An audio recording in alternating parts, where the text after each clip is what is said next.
Welcome to episode 4 of TJK Talks. I have my two co-hosts, Trevor and Kent. Today we are going over week 4 scores and along with our week 5 predictions. We want to start off with Indiana just absolutely killing Illinois. I actually thought Illinois was going to win that game. I thought 7-point favorite for Indiana. They haven't played anyone great. 63-10 was the final. I think we can all say we were very surprised and that Indiana looks like a real threat. Yeah, this also could mean that Illinois maybe just isn't that good of a team. They did return a lot of starters from last year's team that won double-digit games and a bowl win over South Carolina, but that doesn't necessarily translate to immediate success. So they might not be legit this year. They could be. Maybe this is just a really good win by Indiana, but they didn't have a lot of life out there in Bloomington. Yeah, their offense was very underperforming. Luke Altmaier did not play up to expectations. And I had Indiana winning, but I did not expect that score at all. That score was crazy. And it really just shows that Indiana's still that playoff team from last year, that they're still a team to be worried about. It seems like Kurt Cignetti has completely turned on a switch, did a full 180 with this team. He's now 15-2, the only two losses being Ohio State and Notre Dame. Both the teams that were in the national championship last year, and of course Ohio State took that title. Yeah, he's definitely trying to bring back that old Indiana football team, like that powerhouse Indiana. I Googled him. He wins. Yep.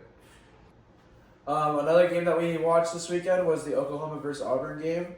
Oklahoma survived a really close game at home, and it definitely could have been an upset. Auburn's quarterback Jackson Arnold, he went back to Oklahoma and had his homecoming game, and he almost beat them. I thought that was a really, really good game, and I think Auburn is going to look a lot better the rest of the season too. Yeah, it's just a shame. Auburn's offensive line let up 10 sacks, which is just absolutely crazy. Oklahoma's defense is definitely legitimate. And there were some controversial calls that did not go Auburn's way. The SEC even admitted that, so you could argue that played into it as well. I still think that there would have been the same result, though. Oklahoma was going to win regardless. John Mateer led them to success, and that brings me to my other point. Oklahoma might or might not be cooked without John Mateer. He's going to be out for 4 weeks due to a hand surgery. So we'll see if he's back before that Texas game in the Red River Shootout. But hoping he is, because he was the Heisman frontrunner before he got injured. And yeah, we'll see how Oklahoma responds with their backup quarterback. I'm going to go off of what Trevor said here, too. It is a damn shame that John Mateer got injured. He was absolutely balling out. And as good as Oklahoma's defense is, I don't think they would have won against Michigan or Auburn without John Mateer, especially just with how great he was playing. He was, like you said, a Heisman frontrunner, and especially with him being out with over a month, they expect, that unfortunately pretty much just ruins his chances. So it's going to be really interesting to see where Oklahoma goes throughout the rest of the year, especially now that they get more into their conference schedule games. I also was really surprised to see how close Auburn kept it, even though Jackson Arnold got sacked 10 times. That's a feat that only a few quarterbacks can do, to keep a tight game even though they got sacked 10 times. Another quarterback that reminds me of is Joe Burrow. So there was another ranked versus ranked game, and it was in the Big 12 this week. Texas Tech versus Utah. This was more of a slugfest of a game. Neither quarterback really had that impressive of an outing. This was 10 a.m. local time for Utah, so you could tell that they were kind of waking up to the game a little bit, waking up to the atmosphere. Slow starts on offense, faster starts on defense. But it's unfortunate because Texas Tech's quarterback got injured in this game, and the backup Warren Hammond had to come in, and he balled out a little bit. He did what he was supposed to do at least. Let me just check here. He had 2 touchdowns, 13 for 16. That's all you can really expect out of a backup quarterback. And Dan Pierre for Utah did not impress at all with 0 touchdowns, 2 interceptions, and both of those turnovers were very costly. Yep, I thought it was a pretty tight game until the fourth quarter. 13-10 going into the fourth is a pretty decent game, just very defensive based. And then when Will Hammond came in, he was lights out. 3 consecutive touchdowns in the fourth quarter to give him that 31-10 lead. I think they looked really good. Honestly, Brennan Morton should just stay sitting out. Will Hammond looked really, really good. And I think that after this game, Texas Tech is the front runner to win the Big 12. I'm going to agree with Kent here completely. Texas Tech does look just amazing and the front runner to win the Big 12. It was a close game, 13-10 going into the fourth quarter, like you said. But when the unfortunate thing happened, Texas Tech QB, he got injured, Morton. Backup came in and just lit up the field. So that really, I'm sure that makes Texas Tech question their QB situation a lot if their supposed backup comes in and just lights up the field against the number 16 Utah Utes. Yeah, especially when he scores more points than they did all game in just 3 drives. It says a lot. That really says something, and that makes Texas Tech look even scarier because they already looked good with their defense, and now with their offense starting to spark, who knows what will stop them. Also, another game I wanted to point out real quick was UNLV versus Miami of Ohio. I just wanted to shout this game out because I absolutely fucking hate Miami. I knew you were going. And they were up 14 points twice in this game, and they still lost. They are terrible. They are trash. They are not winning the MAC this year. They are the only team. Bobcats fan. They are the only team in the MAC that would have a win so far in the season. So, that being said, they're in for a ride. Brick Street must not be fun this year. The final game we're going over for week 4 is Syracuse versus Clemson. Pretty much from the start, Syracuse dominated against Clemson. Clemson falls to 1-3 for the first time since 2004. Things just in general are not looking good for Clemson. Got to get that offense better. Yeah, I agree completely. Clay Klubnik throwing over 350 yards looked really, really good. But at the same time, he was 60 for 37. 37 for 60. When it comes down to that, you can't miss 23 passes. It's just really bad. You can't do that in ACC football. And in order for Clemson to make the playoffs now, they have to win out, and even then, chances are low. Our biggest game this week is definitely Penn State versus Oregon. I think that's going to be a really, really good game. I think it's going to be pretty tight. I think my final score is going to be 28-24 Penn State. I think it'll be pretty tight. But I think Penn State walks away with it, mostly because they're at home and it's a whiteout at 7:30. Us as Ohio State fans know how tough it is to win a whiteout game. It's always a really, really tough environment. Our second big game of the week is Ole Miss versus LSU. Another big game, big SEC game. And then I think that I'm going to take Ole Miss with this one, doing the upset because they're at home. And then also, Lane Kiffin also told me to take the over. I'm going to go 31-27 Ole Miss. I think that both defenses are pretty solid, but I think that Ole Miss's offense is more dangerous than LSU's offense. Even though Garrett Nussmeier's on the team, I think Ole Miss is going to dominate this game a lot better. And I think that also Ole Miss's defense is going to keep LSU in check. I do think it's still going to be a one-score game, though. And I'm taking the over because Lane Kiffin told me to, because he is fucking pissed. His daughter is fucking the linebacker of LSU. Yeah. Oh, gotta love it. I am going to agree with Kent here. I am going to take Ole Miss to win this game 27-24. And not just because it's at home and Lane Kiffin said to. LSU has been struggling offensively, and everyone's, they beat Clemson in week 1. That no longer means anything. Clemson is 1-3.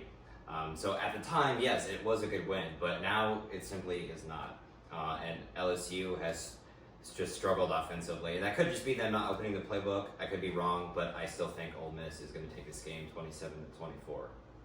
Yeah, I have the Rebels winning by a field goal. I do think that LSU's offense has started slow to begin the season, and that Clemson win looks worse and worse as each week goes on. So LSU doesn't have any currently ranked wins, and Ole Miss, they do not either, but I do think that Ole Miss, their offense could go band for band with LSU's offense, and their defense doesn't have to do much to hold LSU's offense in check. What's your score prediction? My score prediction is 28-25, as I said, by field goal.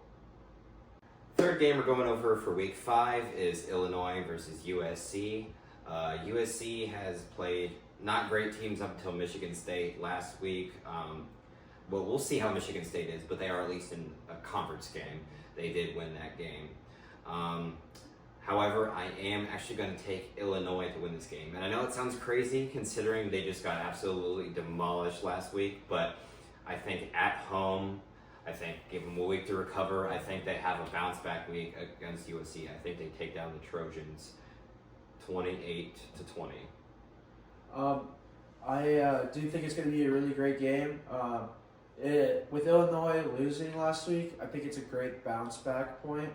But sadly, I don't think they bounce back. I think that they're going to lose to USC, and USC is going to Illinois to play them.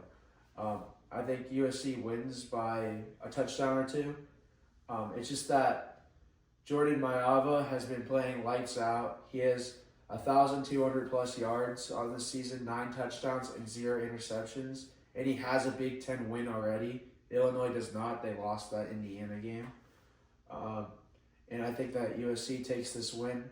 Also, last time they played them was in 2008. USC won like 49-13, I think.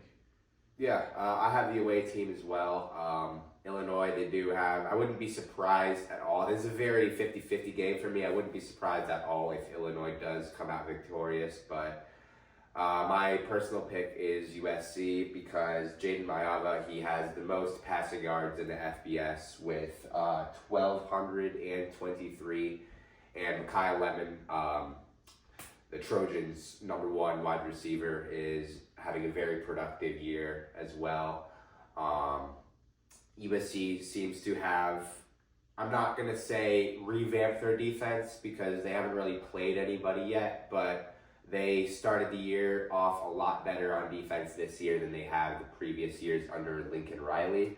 So I have faith in USC this year. I don't necessarily want to say USC is back, but I do think that they are a dark horse contender for the college football playoff in the Big Ten Conference. Another game we wanted to take a look at was a rematch from last year's arguably game of the year. We have the Crimson Tide and the Bulldogs from the SEC, and these are two teams within the top 20. I think that this game is going to be very, very, very good. It's going to be a sequel of what we got last year. That miraculous Ryan Williams catch at the end. I think that this time I got Alabama winning again, actually. I have them upsetting Georgia. Pretty bold pick, honestly, but I'm going to take Alabama. I have a lot of faith in their team this year to bounce back from that Florida State win. I think they're going to gain... Florida State loss? Florida State loss, yeah. I think they're going to gain a lot of momentum throughout the season and beat some key SEC opponents and maybe find their way in Atlanta in the SEC championship to potentially have a berth in the college football playoff, even if they were to lose in Atlanta. But yeah, I think that Alabama wins a more of a defensive slugfest game compared to last year's shootout. I think that Alabama wins this one by 4 points, 21-17. This is a great game. With it being in Georgia, Georgia has a huge upper hand. But again, I'm going to have to agree with Trevor. I think Alabama is going to win this game. I just don't see a lot coming from Gunnar Stockton. He only has 4 passing touchdowns and he has less than 1,000 pass yards. I just don't see a lot coming from their pass game enough to say that they're going to beat a big time team like Alabama.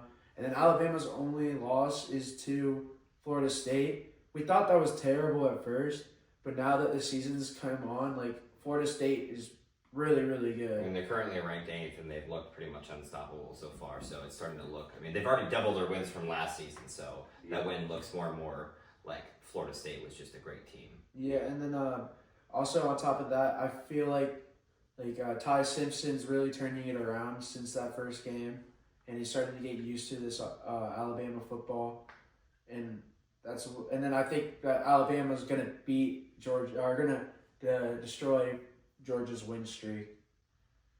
What was it? 33. It's 33 straight wins. Home wins, yeah. The last time that Georgia lost a home game was before Ohio State's last win over Michigan in 2019. Ouch. I'm actually very surprised you guys both picked Alabama. I am also picking Alabama as well. I thought you guys were both going to go Georgia, surprisingly, because of all the facts that Georgia does have. They're a critically hard team to beat in general, but especially at home, 33 straight wins. However, a lot of people forget that Kirby Smart is also 1-6 against Alabama in his career. Yes, those are either at neutral sites or Bama.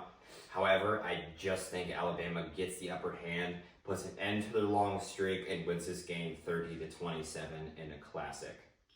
Another game that I wanted to bring up was the Arkansas versus Notre Dame game. I think that it's going to be a high-scored game, and it's going to be hitting the over. I'm pretty sure the over is 62 points. I think it's going to hit the over. And the reason I say that is because both these defenses have led up a lot of points this season. Notre Dame has led up a lot of points, and Arkansas has. Arkansas had a big loss last week to Memphis, and I think this is their chance to really bounce back and show that they can win big games. And I think that Arkansas is going to win. And I think it's going to be pretty close, though, in a shootout. I do think that Arkansas's offensive power is better than Notre Dame's. And I think that Arkansas gets the win here.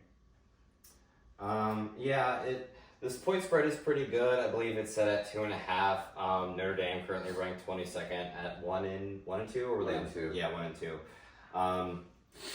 I agree with Kent. I feel like it'll be very offensive because both teams did let up a lot of points, as you said.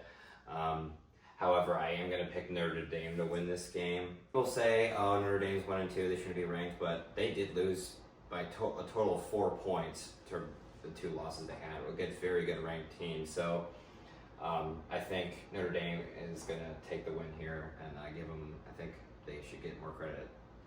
Yeah, Arkansas only has 2 losses, and the total combined points is 7. They lost by 1 point to Memphis, and they only lost by 6 points to Ole Miss, which is saying a lot too. Yeah, both teams have 2 losses each, and all 4 losses were very close games. But in this one, I have the Irish winning an offensive shootout as well, 38-35. I think that it's a very close game.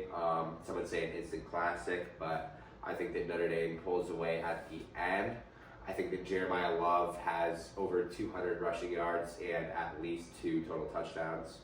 And I think that Notre Dame gets back on track, gets their season rolling along. As we saw last year, they lost to a MAC school in northern Illinois, but they kept rolling along. They didn't let that down them too much, and they ended up winning every single game leading up to the national championship game. So I think that Marcus Freeman can rally his troops yet again. Second to last game we're going to be talking about is, of course, Ohio State versus Washington at Washington. It started off as OSU being 13.5 point favorites. It has dropped down to 8.5, which I actually do agree with. It's Julian Sand's first road game. Washington has not lost in 22 straight home games.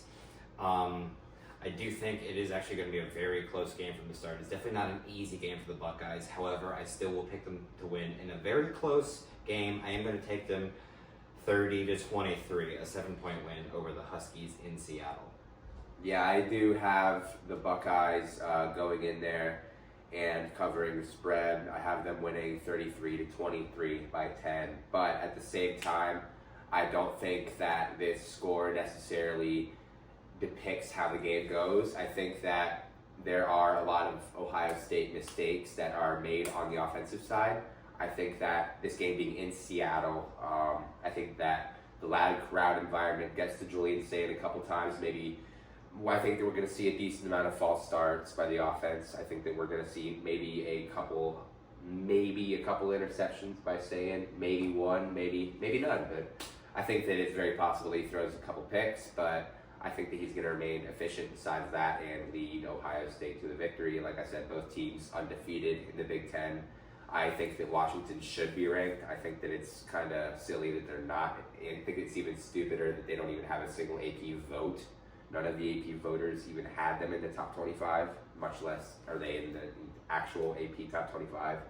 But yeah, I think that Washington is the most underrated team in America, and I think that they're going to make some noise for Ohio State on Saturday.